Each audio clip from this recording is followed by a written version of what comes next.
I was working as a high school math teacher, living what I thought was my dream life. David and I had been married for 7 years, and every day felt like a blessing.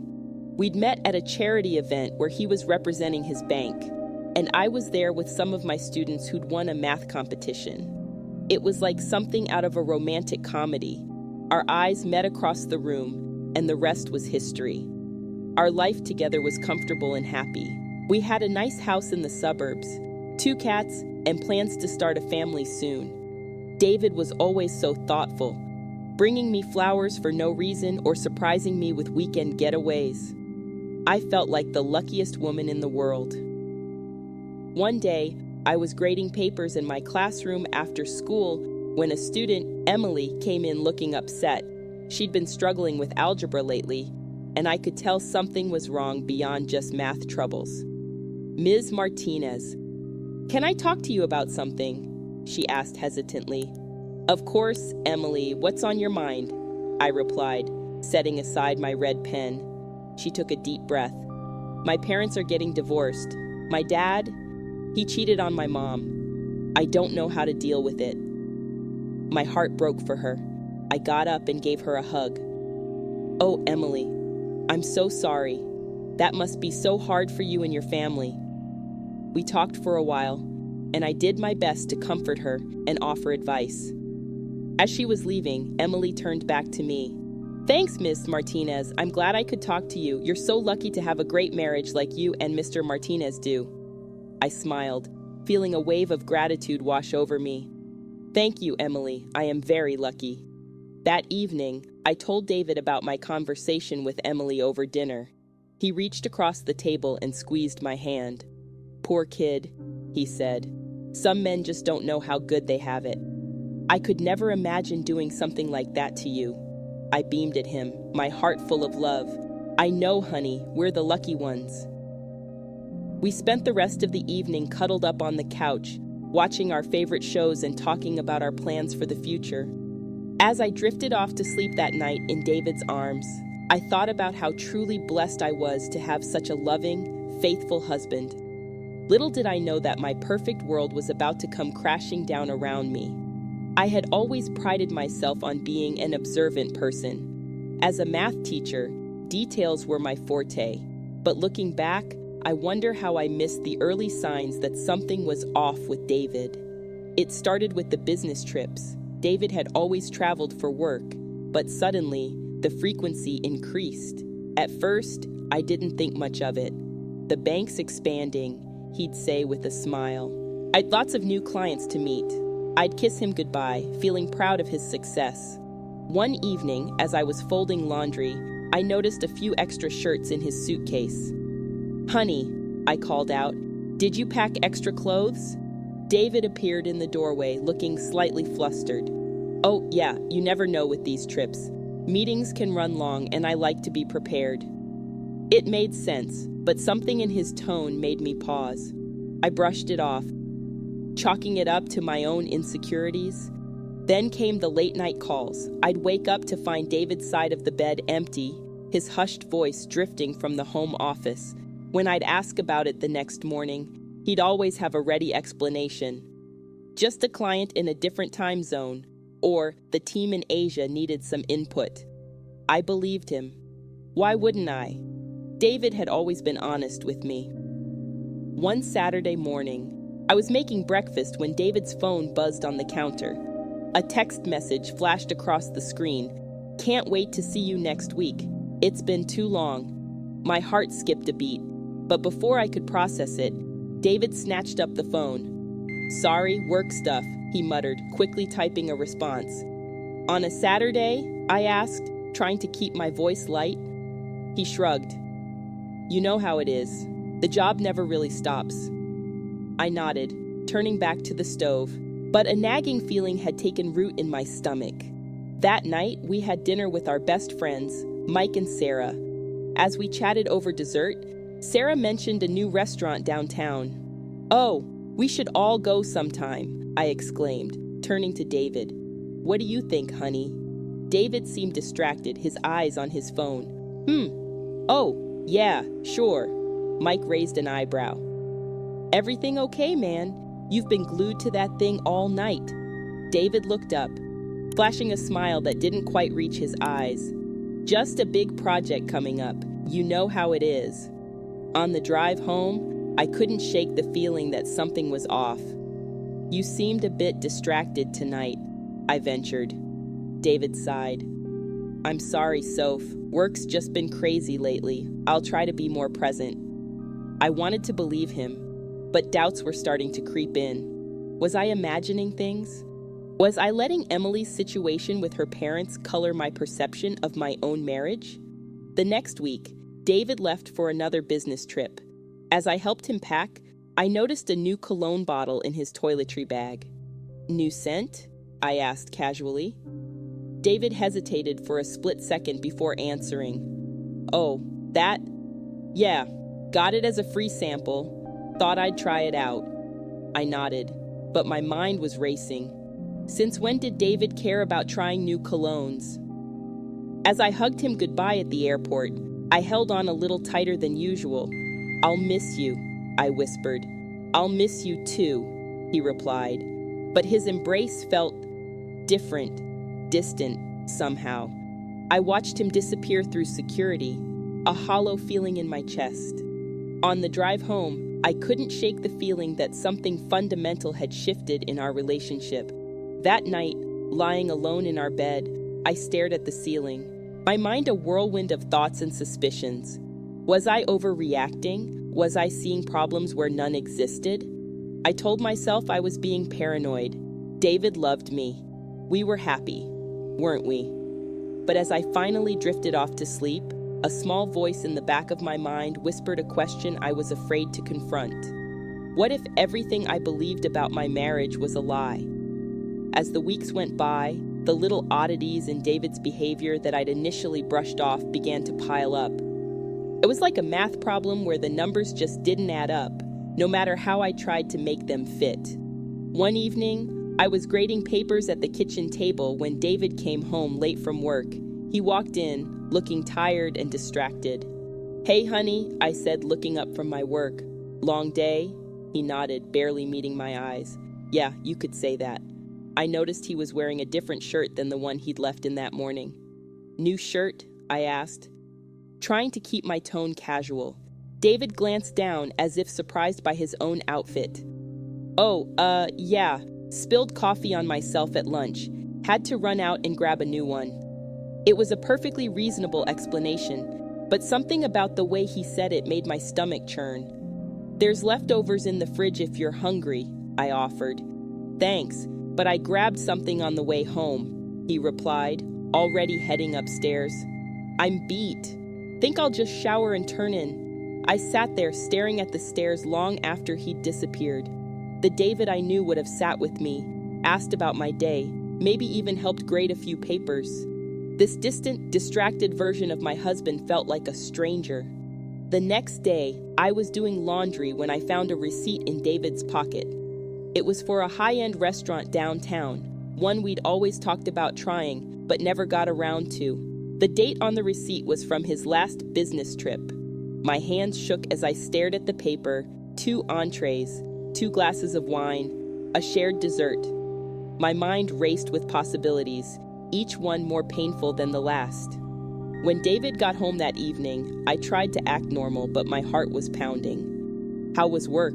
I asked, my voice sounding strained even to my own ears. He shrugged, not picking up on my tension. Same old, same old. How about you? I took a deep breath. I found an interesting receipt today while doing laundry. David froze for a split second before regaining his composure. Oh?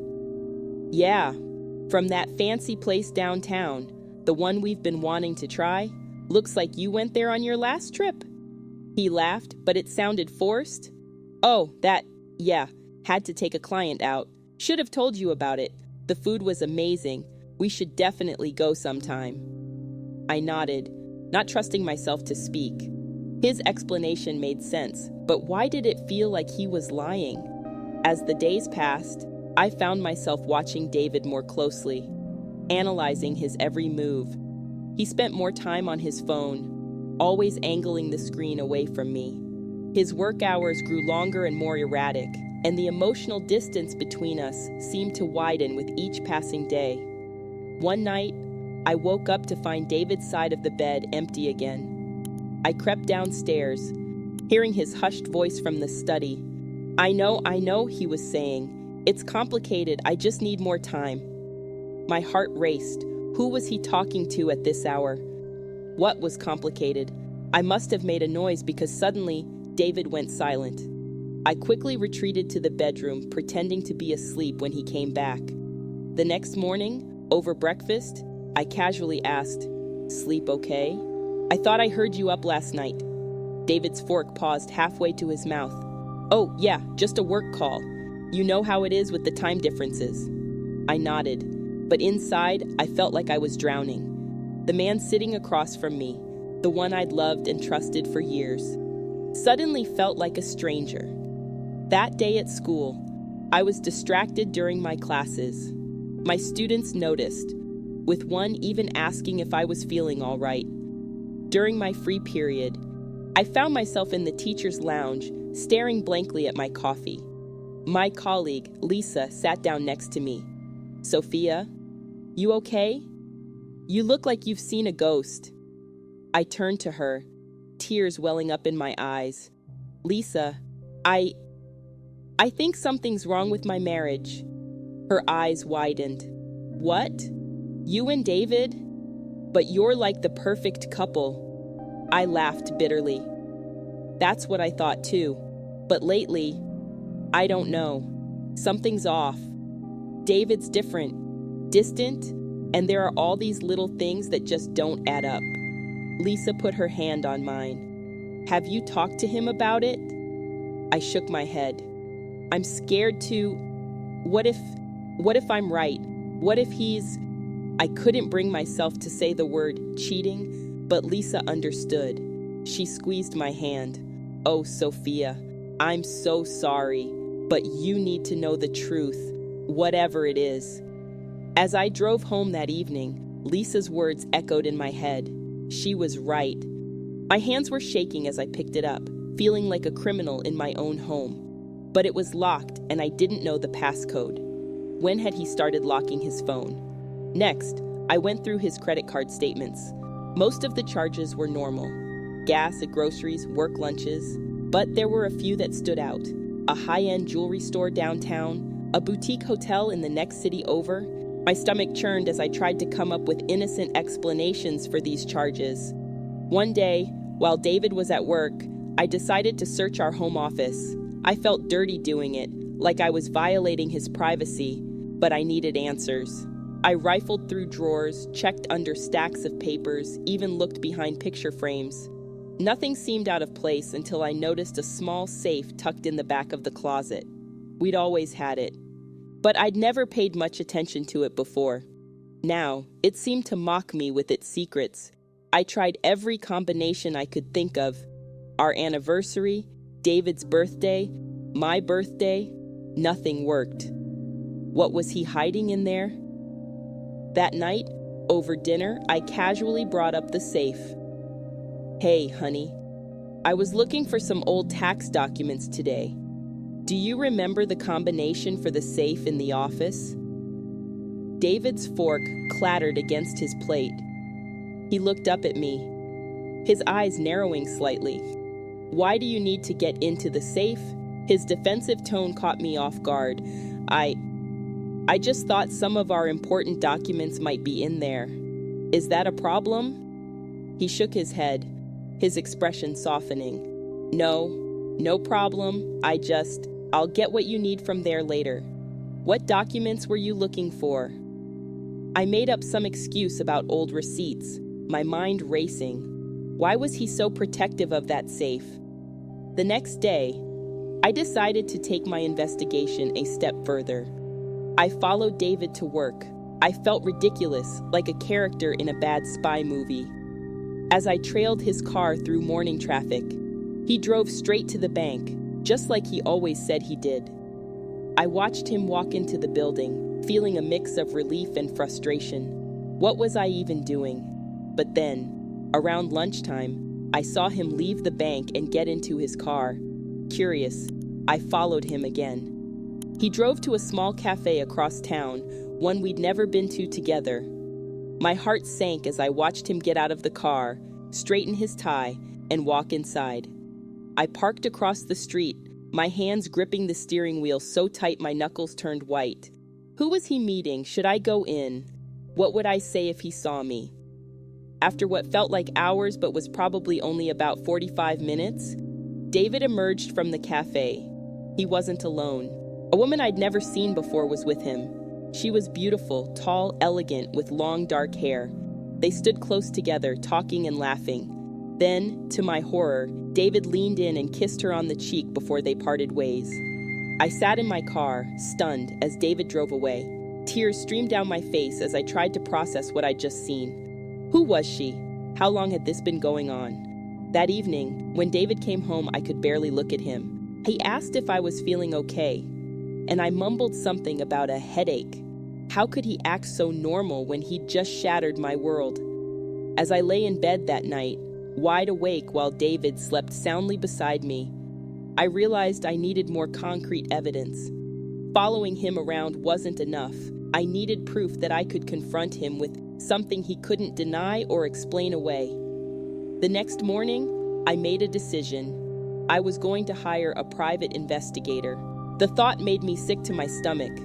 But I couldn't go on like this. I needed to know the full extent of what was happening. I found a reputable agency online and made an appointment for that afternoon. As I sat across from the investigator, a kind-faced woman named Maria, I felt a strange mix of shame and determination. "I need you to follow my husband," I said, my voice barely above a whisper.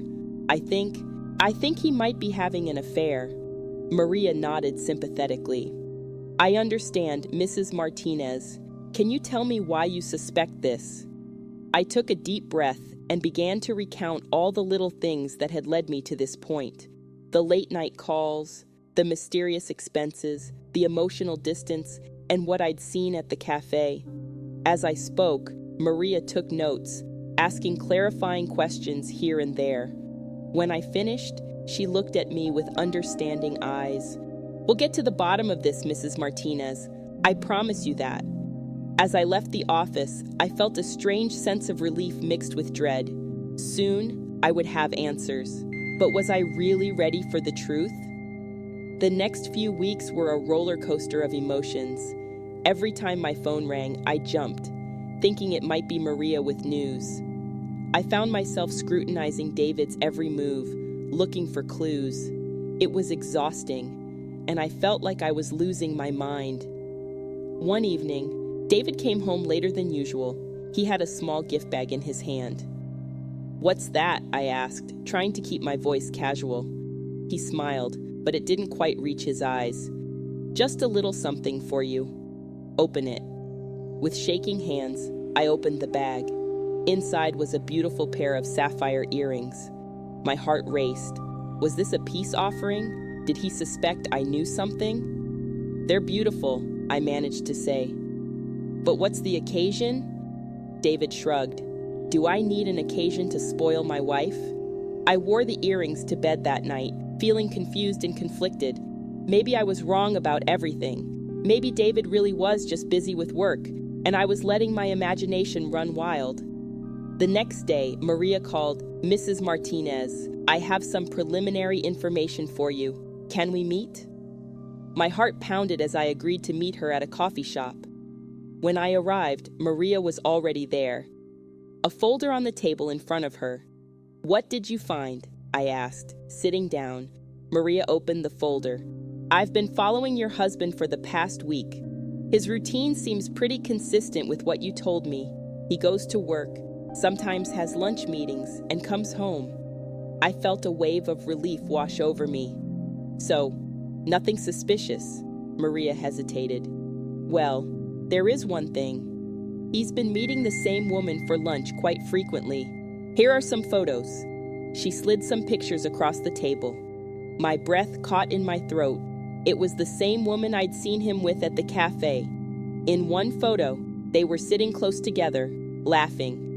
In another, David was holding her hand across the table. "Do you recognize her?" Maria asked gently. I shook my head, tears welling up in my eyes. "No, I've never seen her before. Except, I saw them together once, at a cafe. That's what made me hire you." Maria nodded sympathetically. "I understand this is difficult, Mrs. Martinez. But I want you to know that while these meetings look intimate, we haven't observed any overtly romantic behavior. No kissing, no hotel visits. It's possible there's an innocent explanation." I nodded, clinging to that slim hope. "Is there anything else?" "Not yet," Maria replied.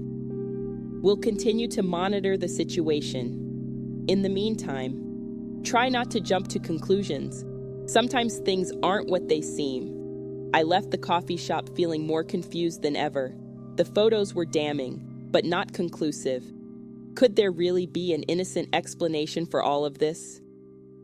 That night, I decided to confront David about the woman in the photos.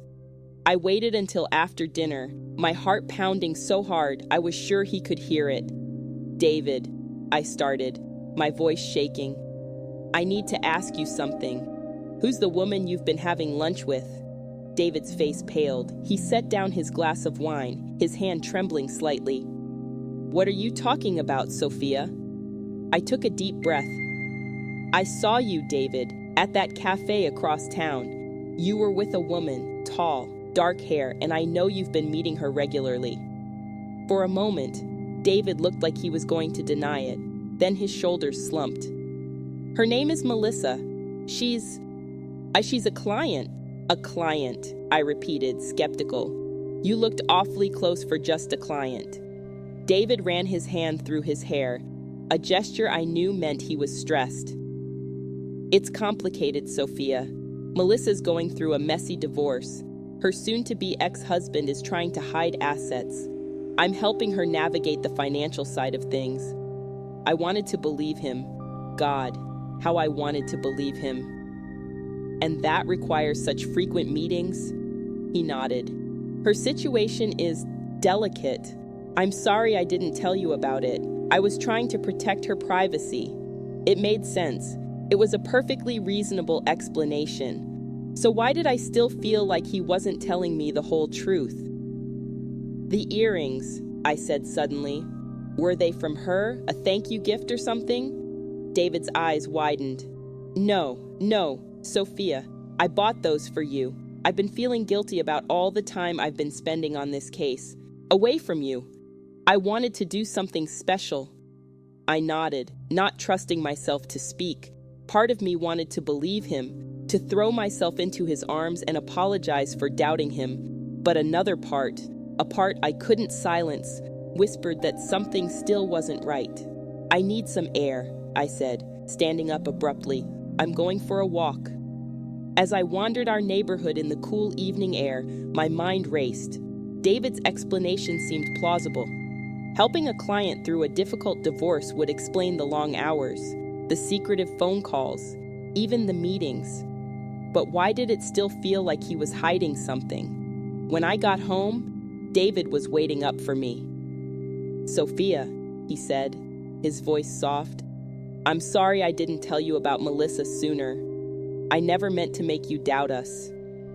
I looked at him, searching his face for any sign of deception. "I believe you," I said finally, and part of me did. But another part knew this wasn't over. That night, as David slept beside me, I made a decision.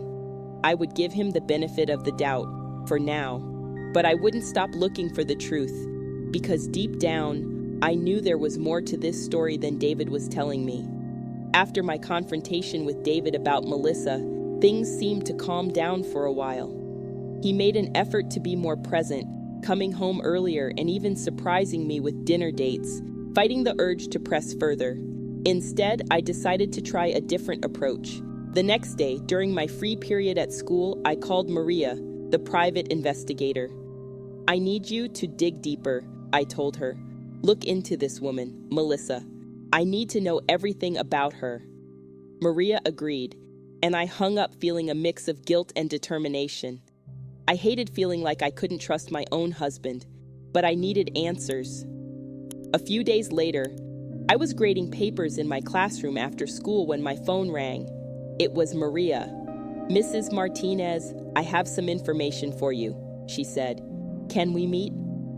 An hour later, I was sitting across from Maria in her office, my heart pounding. She slid a folder across the desk to me. "Melissa Thompson," Maria began. "35 years old, works as a marketing executive, and you're right, she is going through a divorce." I felt a flicker of relief. Maybe David had been telling the truth after all. "But," Maria continued, "there's more. I managed to get access to some of her financial records. There have been several large deposits into her account over the past few months. Deposits that coincide with withdrawals from your joint account with David." My world tilted on its axis. "What are you saying?" Maria's eyes were sympathetic. "I'm saying that your husband has been transferring significant amounts of money to this woman. It's possible there's an innocent explanation, but..." I couldn't breathe. The room felt too small, too hot. I need proof," I managed to say. Maria nodded. "I thought you might say that. I've set up surveillance equipment in your home office. With your permission, of course. The next time David accesses that safe you mentioned, we'll know exactly what he's doing." I nodded numbly, giving her the go-ahead. As I left her office, I felt like I was walking in a dream, or maybe a nightmare. The next few days were torture. I went through the motions at work and at home, all while knowing that at any moment I might get the call that would shatter my world completely. It came on a Tuesday afternoon. I was in the middle of teaching a class when my phone buzzed with a text from Maria. "We have something. Come to the office as soon as you can." I dismissed my class early, my hands shaking so badly I could barely pack up my things. The drive to Maria's office was a blur. When I arrived, Maria was waiting for me, a grim expression on her face. "We caught David accessing the safe," she said without preamble, "and we know what he was hiding in there." She played a video for me. It showed David in our home office, opening the safe. He pulled out a stack of documents and began leafing through them, muttering to himself. "We enhanced the audio," Maria said, turning up the volume. David's voice came through clearly. "Damn it, Melissa, this is getting too complicated. We need to be more careful." I felt like I was going to be sick. What are those documents?" Maria handed me a file. "We managed to get copies. They're financial statements, Mrs. Martinez. It looks like your husband has been embezzling money from the bank and funneling it through Melissa's accounts." The room spun around me. This couldn't be happening. Not David, not my David. "There's more," Maria said gently. "We found evidence of intimate correspondence between them. I'm sorry, Mrs. Martinez, but it appears their relationship goes beyond just business." I sat there, numb, as Maria explained the rest of her findings. The secret bank accounts, the plans for a future together, the lies upon lies upon lies. As I left Maria's office, clutching the damning evidence in my hands, I felt like my entire world had crumbled around me. The man I loved, the man I thought I knew better than anyone, was a stranger to me. I drove home in a daze, my mind racing. What was I going to do with this information? How could I confront David? And more importantly, how could I ever trust anyone again? When I got home, all of it. As I sat down across from him, placing the file on the table between us, I knew that whatever happened next would change my life forever. But I was ready for the truth, no matter how painful it might be. As I sat across from David, the file of evidence between us, I felt a strange calm wash over me. Maybe it was shock, or maybe it was the certainty that comes with finally facing the truth. "David," I began, my voice steadier than I felt, I know about Melissa. I know about the money. I know everything. His face went pale, then flushed red. For a moment, he looked like he was going to deny it all. Then his shoulders slumped, and he let out a long, shaky breath. How? He asked simply. I pushed the file towards him. Open it. As David flipped through the pages, his expression cycled through shock, anger, and finally, defeat. He looked up at me, his eyes pleading. Sophia, I can explain. Can you? I cut him off. Can you explain why you've been lying to me for months? Why you've been stealing money? Why you've been... My voice cracked. Why you've been cheating on me? David ran his hands through his hair, a gesture I once found endearing, but now just made me feel sick. It's complicated, Sophia. I never meant for any of this to happen. But it did happen, David, and you let it. You chose this. Every lie, every secret meeting, every stolen dollar, that was your choice. He nodded, looking defeated. You're right, I messed up, big time.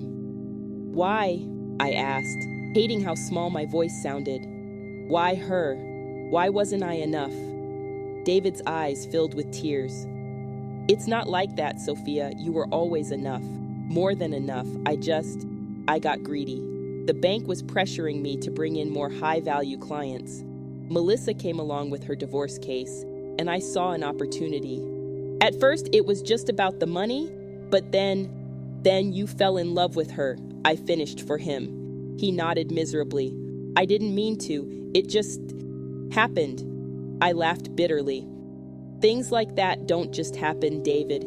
You made choices. Choices that destroyed our marriage, your career, everything. I know, he said quietly. I know I've ruined everything. But Sophia, please, we can fix this. I'll end things with Melissa.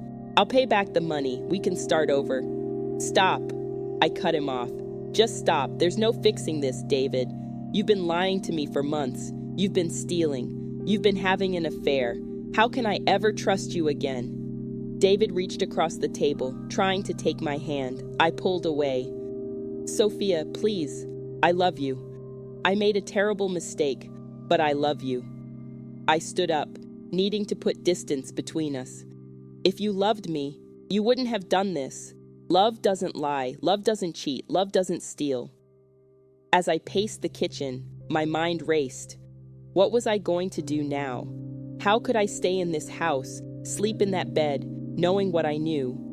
I want you to leave, I said finally, turning to face David, his face crumpled. Sophia, please. No, I said firmly. I need time to think, to process all of this, and I can't do that with you here, so please, just... Good is? David stood up slowly, looking lost. Where should I go? I shrugged, feeling a sudden wave of exhaustion. I don't care. A hotel, a friend's place, Melissa's, for all I care. Just not here. As David packed a bag, I sat at the kitchen table, staring at the file that had blown my life apart. How had we gotten here? How had the man I loved, the man I thought I knew better than anyone, turned into this stranger? When David came back downstairs, bag in hand, he paused in the doorway. Sophia, I'm so sorry for everything. I know it doesn't change anything, but I need you to know that. I nodded, not trusting myself to speak. As the front door closed behind him, I finally let the tears come. I cried for the marriage I thought I had, for the future we'd planned, for the trust that had been shattered beyond repair. The next few days passed in a blur. I called in sick to work, unable to face my students or colleagues. I alternated between bouts of crying and periods of numb disbelief. David called and texted constantly, but I couldn't bring myself to respond.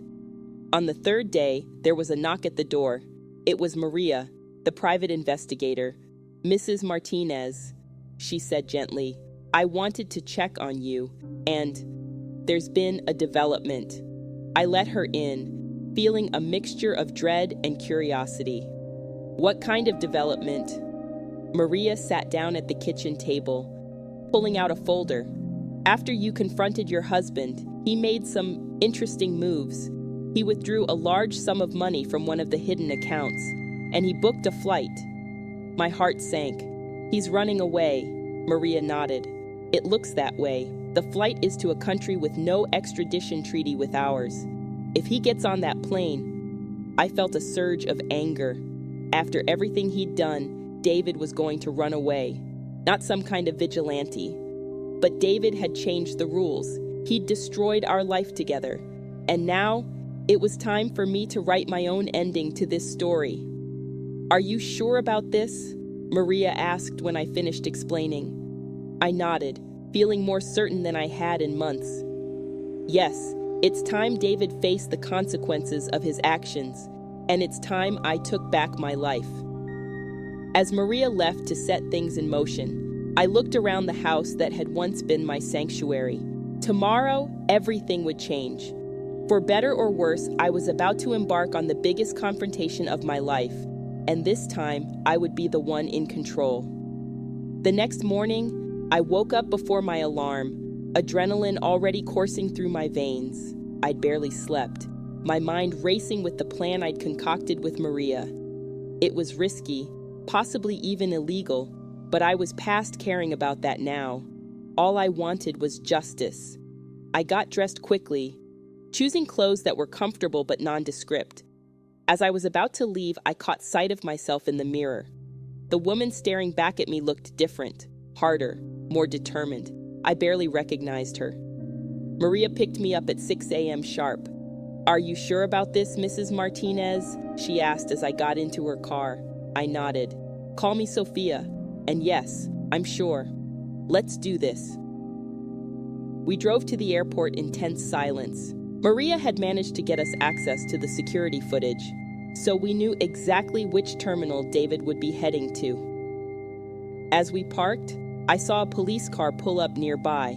Maria had called in a favor with a detective friend of hers. They wouldn't intervene unless absolutely necessary, but it was comforting to know they were there. We made our way to the departures area, blending in with the early morning crowd. I spotted David almost immediately. He was standing in line at the check-in counter, looking nervous and checking his watch frequently.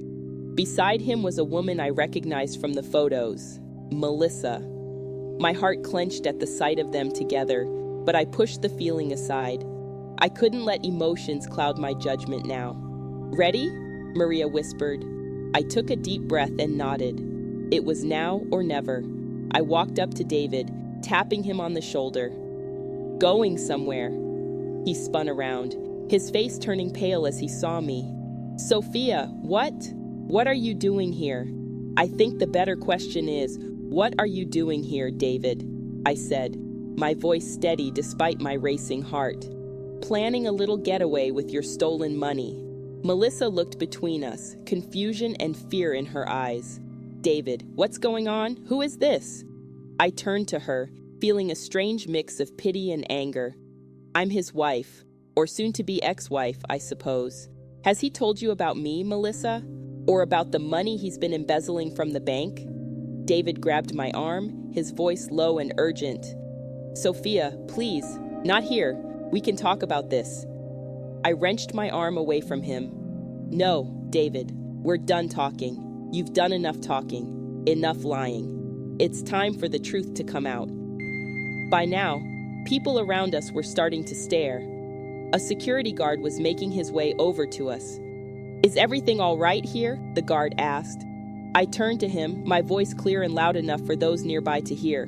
"No, it's not. This man," I pointed at David, "is attempting to flee the country with stolen money. He's been embezzling from his bank for months." The guard looked skeptical, but David's panicked expression wasn't helping his case. "Ma'am, that's a serious accusation. Do you have any proof?" This was the moment I'd been preparing for. I pulled out a file from my bag, copies of all the evidence Maria had gathered. "Here," I said, handing it to the guard. "Bank statements, transfer records, everything. And I'm sure if you check his luggage, you'll find a significant amount of cash." David lunged for the file, but the guard held him back. "Sir, I'm going to need you to calm down and come with me." As the guard led David away, Melissa turned to me, her face a mix of shock and betrayal. I didn't know," she said weakly. "About you, about the stolen money. He told me he was divorced, that the money was from his savings." I felt a flicker of sympathy for her. She'd been deceived too, after all. But then I remembered the intimate emails, the secret meetings, and my sympathy evaporated. "Well, now you know," I said coldly.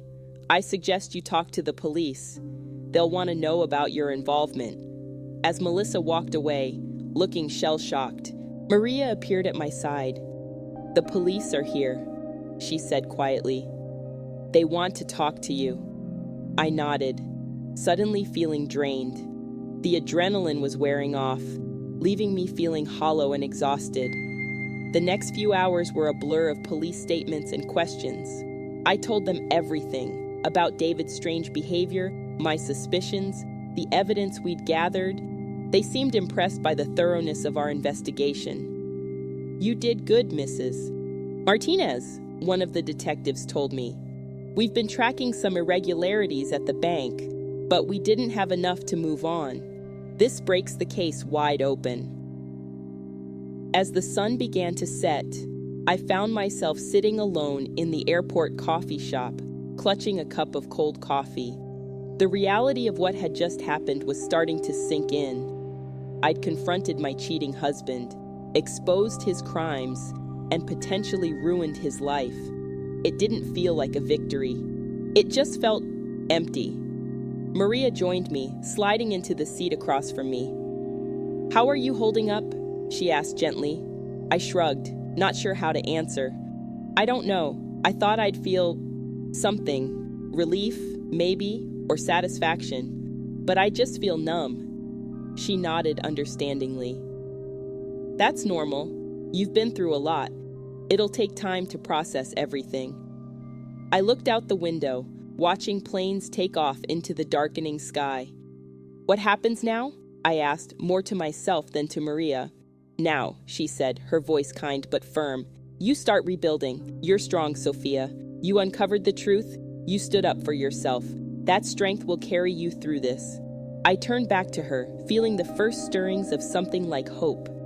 "You're right," I said, straightening up. "This isn't the end. It's a new beginning." As we left the airport, I took one last look back. Somewhere in there, my old life had ended. My marriage, my trust, my naive belief in happily ever after, all gone.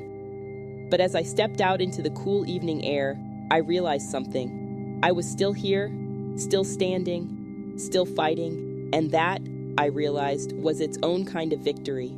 The days following David's arrest were a blur of police interviews, lawyer consultations, and sleepless nights.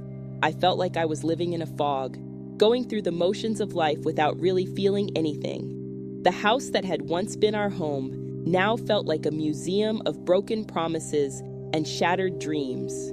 One morning, about a week after the airport confrontation, I woke up and couldn't bring myself to get out of bed. The weight of everything that had happened crashed down on me like a tidal wave. I called in sick to work, something I'd never done before, and pulled the covers over my head, shutting out the world. My phone buzzed incessantly with messages from concerned friends and family, but I couldn't bring myself to respond. What would I say? "Hey, just found out my husband's a lying, cheating embezzler. How's your day going?" As I lay there, memories of my life with David played through my mind like a cruel slideshow.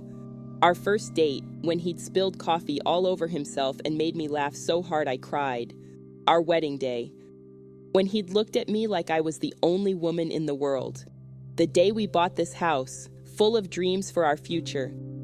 Had it all been a lie? Had David ever really loved me? Or had I just been a convenient cover for his crimes? Tears streamed down my face as I grappled with these questions. I felt like I was drowning in a sea of doubt and betrayal. Around midday, there was a knock at the door. I ignored it, but whoever it was persistent. Finally, I dragged myself out of bed and stumbled downstairs. It was Lisa, my colleague from school. She took one look at my tear-stained face and puffy eyes and pulled me into a tight hug. "Oh, honey," she said softly. "I'm so sorry." And just like that, the dam broke. I sobbed into her shoulder, letting out all the pain and anger and confusion I'd been holding inside. Lisa guided me to the couch and sat with me, rubbing my back as I cried. When I finally calmed down enough to speak, I told her everything about David's affair, the embezzlement, the confrontation at the airport. "I feel so stupid," I said, wiping my eyes. "How could I not have known? How could I have been so blind?" Lisa shook her head firmly. "You're not stupid, Sophia. David was the one who made the choices that led to this. You trusted him because that's what you do in a marriage. This is not your fault." I wanted to believe her, but the doubts kept creeping in. "But maybe if I'd been a better wife, if I'd paid more attention." "Stop right there," Lisa interrupted. "You can't think like that. David made his choices. He's the one who broke your trust, who lied, who cheated. You did nothing wrong." As much as I appreciated Lisa's words, I couldn't shake the feeling of failure that had settled over me. I'd always prided myself on being smart, on being able to solve complex problems, but I couldn't solve this. I couldn't fix my broken marriage or my shattered trust. The next few days passed in a haze of depression. I barely ate, hardly slept, and ignored most attempts at communication from the outside world. Lisa came by every day, forcing me to eat something and trying to coax me out of the house, but I couldn't face the world yet. One afternoon, as I was lying on the couch staring blankly at the TV, my phone rang. It was a number I didn't recognize. Normally, I would have ignored it, but something made me answer. "Mrs. Martinez," a woman's voice said, "This is Detective Johnson. I'm calling about your husband's case." I sat up, my heart racing. "Yes. I wanted to let you know that we've completed our initial investigation. The evidence you provided was crucial. We've uncovered a much larger scheme than we initially thought. Your husband wasn't just embezzling from his own accounts. He was part of a larger fraud ring at the bank." I felt like I'd been punched in the gut. Not only had David betrayed me personally, but he'd been involved in something even bigger and more illegal than I'd imagined. What happens now?" I asked, my voice barely above a whisper.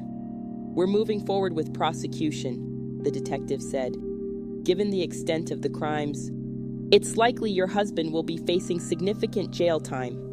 I know this must be difficult for you, Mrs. Martinez, but I want you to know that your actions in exposing this have potentially saved many people from financial ruin." After I hung up, I sat there, feeling numb. I should have felt vindicated, maybe even proud that I'd helped uncover a major crime. Instead, I just felt hollow. That night, I had a nightmare. I was back at the airport, confronting David. But this time, as I accused him, he started to laugh. His face morphed into something monstrous, and he pointed at me, his voice echoing. "You'll never be free of me," he sneered. "I'll always be a part of you." I woke up in a cold sweat, my heart pounding. As I lay there in the dark, I realized something. David was right, at least the David in my nightmare was. As long as I let this betrayal define me, as long as I wallowed in my pain and self-doubt, he would always have power over me. In that moment, something shifted inside me. I was tired of feeling like a victim, tired of letting David's actions control my life. I'd been strong enough to uncover his lies and bring him to justice. Now, I needed to be strong enough to move on. The next morning, for the first time in weeks, I got up early. I showered, put on makeup, and dressed in my favorite outfit. As I looked at myself in the mirror, I made a promise. "And this is the last day you let David control your life," I told my reflection. "It's time to take back control." I didn't know exactly how I was going to do that yet, but I knew one thing for certain. I was done being a victim. It was time to start rebuilding my life on my own terms. The morning after my promise to myself, I woke up with a renewed sense of purpose. The pain and betrayal were still there, but they no longer felt all-consuming. I had a plan, and I was determined to see it through. My first step was to return to work. I'd been avoiding it, dreading the pitying looks and whispered conversations. But as I walked into the school that morning, head held high, I realized something. I was stronger than their gossip. Lisa met me at the door, her face a mix of surprise and pride. "Sophia, it's so good to see you back," I smiled, feeling a bit more like myself. "It's good to be back. I've got some catching up to do." As I settled into my classroom, preparing for the day's lessons, I felt a sense of normalcy returning. Here, surrounded by equations and eager young minds, I was still Miss Martinez, the math teacher. David's betrayal couldn't touch this part of my life. During my free period, I made a call to a lawyer. It was time to start the divorce proceedings. As I hung up, feeling a mix of sadness and relief, my phone buzzed with a text from Maria, the private investigator. "How are you holding up? If you need anything, I'm here." I smiled, touched by her concern. Then an idea struck me. I called her back immediately. "Maria," I said when she answered, "I need your help with something." Over the next few weeks, as I threw myself back into teaching and began the painful process of divorce, I also embarked on a secret project with Maria. We were going to create a support group for women who had been betrayed by their partners. "There are so many of us out there," I told Maria as we planned. "Women who've been lied to, cheated on, stolen from. We need a place to share our stories, to heal, to help each other get back on our feet." Maria was enthusiastic about the idea. We could offer legal advice, financial planning help, even self-defense classes. Empower these women to take control of their lives again. As we worked on setting up the group, I felt a sense of purpose I hadn't experienced in months. This wasn't just about me anymore. It was about all the women out there who were going through what I had gone through. One evening, as I was working late at school, grading papers and finalizing plans for the support group, there was a knock at my classroom door. I looked up to see Emily, the student whose parents' divorce had inadvertently set this whole journey in motion. "Miss Martinez?" she said hesitantly. "Can I talk to you?" "Of course, Emily. Come in." She sat down at one of the desks, fidgeting nervously. I heard about what happened with your husband. I'm really sorry." I smiled gently at her. "Thank you, Emily. It's been tough, but I'm getting through it. How are you doing? How are things at home?" Emily shrugged. "It's okay. I guess Mom's doing better. She started taking art classes. Says it helps her express her feelings or something." I nodded encouragingly. "That's great. It's important to find healthy ways to cope with difficult situations." Emily looked at me curiously. "How do you do it, Miss Martinez? How do you come to school every day and teach us math like nothing happened?" I thought for a moment before answering. "Well, Emily, it's not easy. Some days are harder than others, but I've realized that what happened with my husband doesn't define who I am. I'm still a teacher, still passionate about math, still here for my students, and focusing on that helps me move forward." Emily nodded slowly. "That makes sense. I guess I've been letting my parents' divorce define me too much. Maybe I need to focus more on who I am outside of that." I felt a surge of pride for this insightful young woman. "And that's a very mature way of looking at it, Emily. And remember, it's okay to be upset or angry about what happened.